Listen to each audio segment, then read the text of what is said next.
guys, it's Brenna, and this is episode 3 of House of Recaps. Today I'm going to be talking about the first 4 episodes that aired last week, so that is House of Tunnels, House of Goodbye, House of Protection, House of Letters, House of Who, House of Frauds, House of Chance, and House of Divide. Since Nick.com has not added House of Crushes, House of Vertigo, I haven't gotten to rewatch that episode and take notes yet, so I'm going to do a separate video for that later, probably with one of the newer episodes, so just keep a lookout for that. But for now, let's just get on with the show. Okay, so House of Tunnels, House of Goodbyes. We start off with where the episode ended before. Nina is yelling at Fabian because she sees the tattoo on him, and then the ghost appears, and then everyone's kind of looking at her because no one else can see the ghost, so they have to make up this really weird cover story about how they're fighting because they broke up and they're angry teenagers or whatever, and that just makes me sad that they're all broken up and it's bad. Then later there's a scene that makes all of the reason why Fabian and Nina aren't letting Amber into Sibuna make sense because they just want to protect her, so that makes sense, but she wants to join anyway, so they should just let her in. Then they go down to the cellar and they finally get the secret passage open.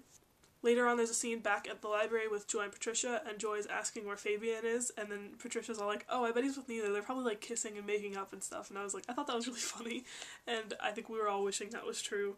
Then Mick decides he wants to go talk to Mara again.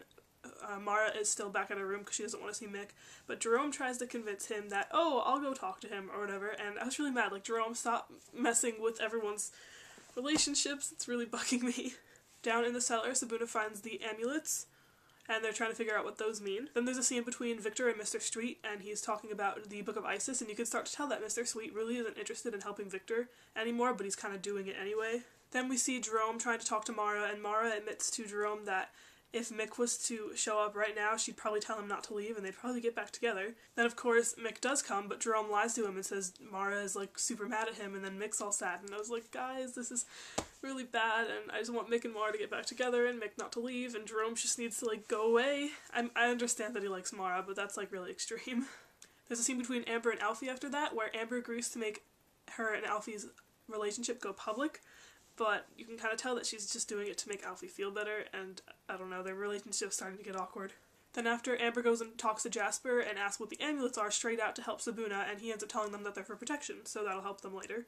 Then all of Anubis house is sitting at the dining room table, and Mick announces that he's going to be leaving for Australia, and I was so sad, and everyone's reactions were so mad and sad, and I just felt really bad watching it, and then Mara runs out of the room crying, and it was just really bad. I like seeing that Mick is still trying to be nice to Mara, even though they're kind of broke up and he thinks she's mad at her, but she ignores him, and I just, my ship, this is my ship, guys, and they're dying. Actually, they're already dead because they broke up, and I just want them to come back to life, but, Then we find out Trudy's leaving, but she's not really leaving because she's still going to be on the show. She's the new assistant curator of the exhibition, so that's kind of good for her, and, it's good that we're not going to have to, like, never see her again. She's still going to be involved. Then there's a scene in the hallways between Jerome and Mara where Jerome's starting to figure out that Mara only broke up with Mick for his own good so that he would go to Australia, so he's asking her about that, but she won't really tell him, so she fights back with like, oh, so what about your father?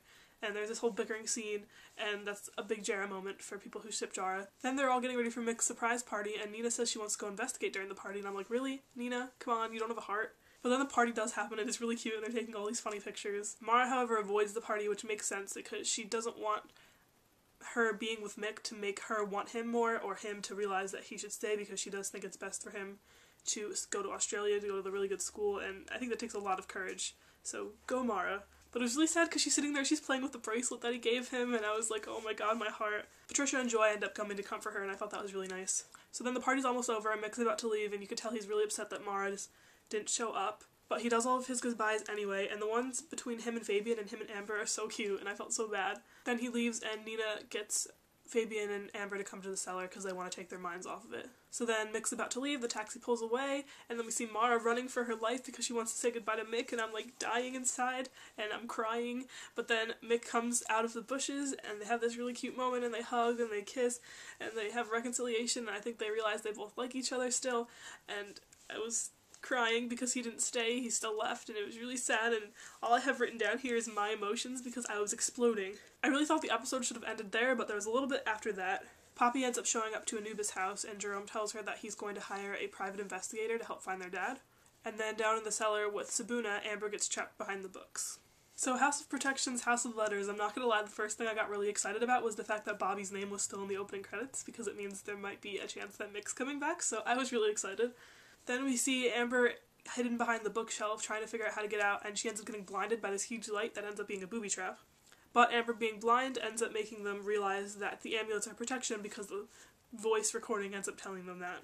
The best was when Nina realized it. Instead of explaining it, she's just like, look! Look! And Amber is like, hello, insensitive. I thought that was so funny. There are a lot of really good lines in this episode. Then, back at Anubis' house, we see Vera coming for the first time, and she's the new housekeeper, and I feel really bad because Trudy's the first one to greet her, and she seems really sad. And this moment between Victor and Vera happens because they're both bonding over their taxidermy, and it's really creepy and kind of cute, but kind of not at the same time. Then Fabian and Nina go to try out their amulet theory, and they end up holding hands and closing their eyes, and it was so cute. And the amulets end up working, but then there's this awkward moment where they're kind of like, oh wait, we're not dating anymore, we're not supposed to be holding hands, and that was awkward, and it was sad. Then the Anubis kids all go to breakfast, and they see this huge breakfast, and they're all amazed. And then Vera mentions pancakes, and Alfie's all like, amazeballs, and I was dying, because it's just a good line. It's so Alfie. I thought it was so funny. Then Mara's talking to Joy and Patricia, and she's all like, Mick should be in the air by now, are you sure that I didn't make the right decision? And they told her that she did, and I was really sad, but I was happy that they're still, like, they're not just forgetting, like, he's gone. Mick still exists, even though he's gone, so I'm glad that the writers are doing that. Then Amber shows up blind, and she goes to sit at her chair, and she ends up sitting on Jerome, and I thought that was so good. Then Mrs. Andrews and Mr. Sweet are talking at the school, and we find out that there was only one applicant to be house mother, and that's a little suspicious and kind of sneaky, so that's when I start to get bad vibes about Vera. Then Jerome and Mara have a conversation about the private eye, and they go to meet him, and they have this really awkward scene while they're just sitting across from each other on the bench, just looking awkward before the private eye shows up.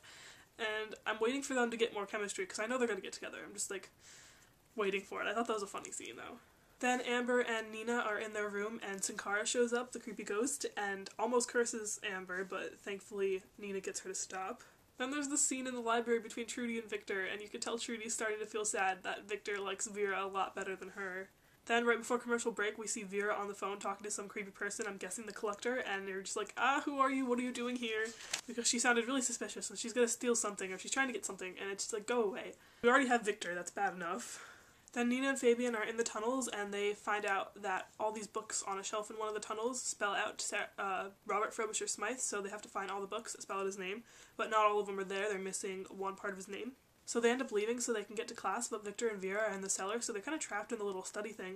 And then Sankara shows up and, like, yells at Nina, and she's all scared, but then Fabian goes to comfort her, and they're, like, cuddling in the little study, and it's like, are you really not dating, guys? Come on, that's not what best friends do. Then we see Trudy in the library and find out that someone has gone through all the exhibition boxes trying to find something, and eventually we find out it's Victor's. After Jerome meets with his investigator, and he finds out that he was looking for his mom, not his dad, so he gets all this bad stuff that's not worth anything, and he's really upset and angry. Then there's a scene where Victor is in his office talking to Corbière about the book, and you see Vera, like, creepily stalking him, obviously looking for information, so she's definitely not good. Then there's a scene where Fabian and Nina are in the library trying to find the rest of the books that they need, but they end up finding that there's one missing, and that it was checked out by someone with the initials Dabed.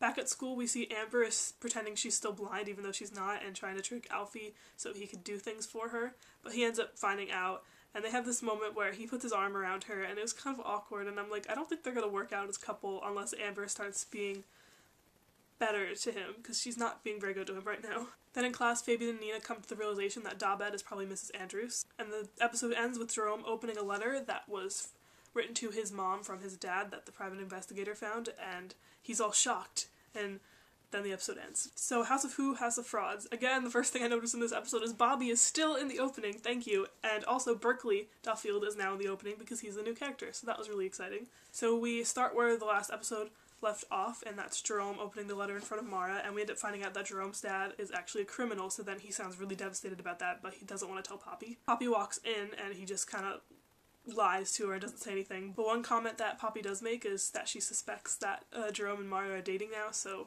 that's another Jara moment, and she's gonna be right soon, I bet.